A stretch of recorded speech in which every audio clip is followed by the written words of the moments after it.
Good morning বন্ধুরা, সকাল সকাল খেতে বসে বললাম। তো বন্ধুরা দেখেন, আজকে সকাল সকাল খাচ্ছি ডিম দিয়ে পাটের শাকের ঝোল। দেখেন কত সুন্দরভাবে মা বানিয়েছে।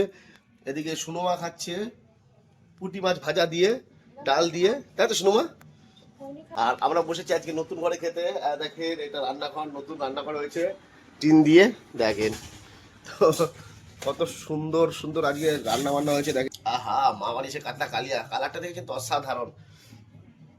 তো আর কি আছে, তো তোমার দেখাচ্ছে কি কি আজকে মেনু আছে। পুঁটি মাছ ভাজা আছে, দেখেন পাঁচ শাক, ডিমের ঝোলের পাঁচ শাক।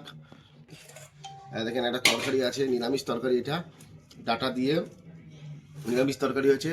আর এদিকে সুরমা খাওয়া দাওয়া করছে, এদিকে আমিও খাওয়া দাওয়া করছি। তো বন্ধুরা, কারা কারা সকালবেলা এরকম খাওয়া দাওয়া পছন্দ করেন অবশ্যই কমেন্টে জানাবেন। আর ভিডিওটি ভালো লাগলে একটি লাইক করে দেবেন। তো টাটা বন্ধুরা, দেখা হচ্ছে আপনাদের সাথে পরের ভিডিওতে। পায়।